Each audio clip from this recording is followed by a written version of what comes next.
নমস্কার বন্ধুরা, আমি চন্দ্রিমা। আজকে একটা কেরালা কাটান শাড়ির ওপরে, প্লেন কেরালা কাটান শাড়ির ওপরে একটা ফুলের আলপনা নিয়ে এসেছি, পুরো লাল রঙের, পুরো পুজো পুজো ভাব আর কি।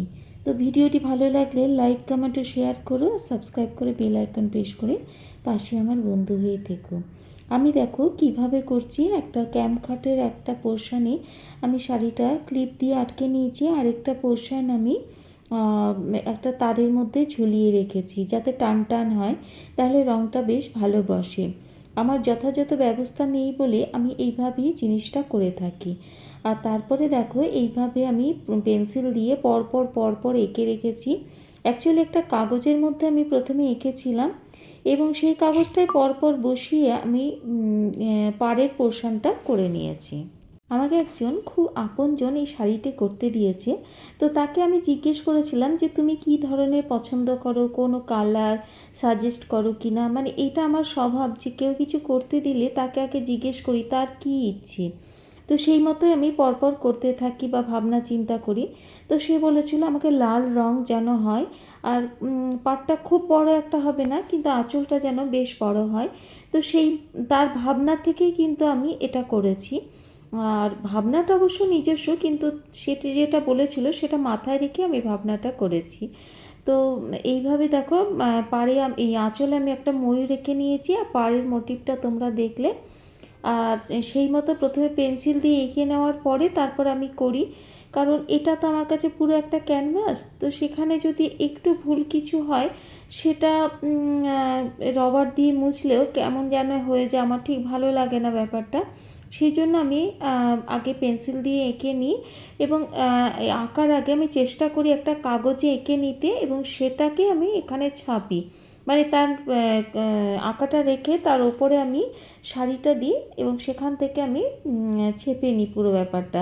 না হলে মনে হয় কোথায় যদি ভুল হয়ে যায় কিছু, আবার কিছু মুছতে হবে, শাড়িটা বাজে হয়ে যাবে, দেখতে ভালো লাগবে না। তো সেই হিসেবেই কিন্তু আমি করে থাকি। একদম পাড়ের সঙ্গে আঁচলের ব্যাপারটা পুরো মিল রেখে আমি কাজটা করেছি, ড্রয়িংটা করেছি।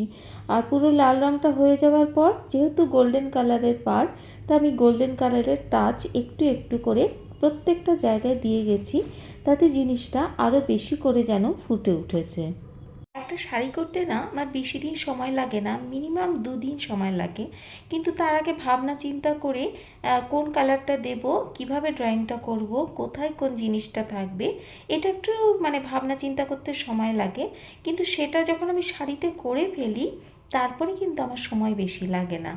তো সেই জন্যই ভাবনা চিন্তা করতে যথাযথ সময় লাগে, কিন্তু করবার সময় মনে হয় এই তো শেষ হয়ে গেল, এই তো শেষ হয়ে গেল। আর যখন এক একটা কালারের আঁচড় দিই, তখন মনে হলো আরে এটা তো বেশ ভালো লাগছে, বা যেটা আমার ভালো লাগছে না সেটা আবার মনে হয় আরে এটা আমি কী করলাম, ঠিক ভালো লাগছে না, এটাকে এটাকে অন্য রকমভাবেও করা যেতে পারে। তো যাই হোক, এরকম করতে করতে আমার শাড়িটা শেষ হয়ে যায়। তো এবার আমি যেহেতু শাড়ির মধ্যে, প্রত্যেকটা কেরালা কাটান শাড়ির মধ্যে কিন্তু ব্লাউজ পিস থাকে, আর ব্লাউজ পিসগুলো আমি সব সময় চেষ্টা করি হাতে ও পিঠে একটুখানি কাজ দিয়ে রাখতে। কারণ ব্লাউজ পিসে যদি কাজটা থাকে না, তাহলে শাড়ির সাথে ম্যাচিং করে যখন পরা হয় তখন ভীষণ ভালো লাগে। তো সেই জন্য আমার হাতের কাছে এবং পিঠের কাছে দু জায়গায় কিছু না কিছু অল্প হলেও আমি একটুখানি কাজ দেওয়ার চেষ্টা করি। তবে অনেকে যদি পছন্দ না করে যে প্লেন ব্লাউজের সাথে পরবো, তারটা অবশ্য দিই না, কিন্তু যখন নিজস্ব ভাবনা চিন্তা থাকে তখন অবশ্যই আমি পিঠে এবং হাতে একটুখানি হলেও কাজ দিয়ে রাখি। তো এখানেও যথাযথভাবে আমি একটা ময়ূরের ডিজাইন এঁকেছি, যেটা কি না আঁচলে দিয়েছি, আর পাড়ে যে কলকাটা এঁকেছি সেটারই একটু টাচ আমি হাতের মধ্যে দিয়েছি। তো এইভাবেই দেখো আমার পুরো জিনিসটা আস্তে আস্তে কমপ্লিট হয়ে যাচ্ছে। আর এখানে আমি একটু গোল্ডেনের টাচও দিয়ে দিলাম লাস্টে। তো গোল্ডেন টাচ দেওয়ার পরে আরও জিনিসটা যেন ফুটে উঠলো একবারে ঠিক পাড়ের ওপরে, তো আর তার সঙ্গে লাল আর গোল্ডেনের টাচ, অদ্ভুত কম্বিনেশন।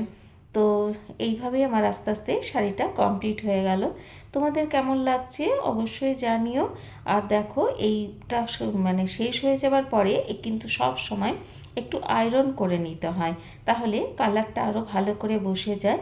এবং কালারটা বসে যাওয়ার পর শাড়িটা আমি পরলাম, আর পরে তোমাদেরকে দেখাচ্ছি, দেখো কোথায় কোথায় কীরকমভাবে কাজটা ফুটে উঠেছে। বন্ধুরা, ভিডিওটি ভালো লাগলে লাইক কমেন্ট ও শেয়ার করো, আর সাবস্ক্রাইব করে বেল আইকন প্রেস করে পাশে আমার বন্ধু হয়ে থেকো।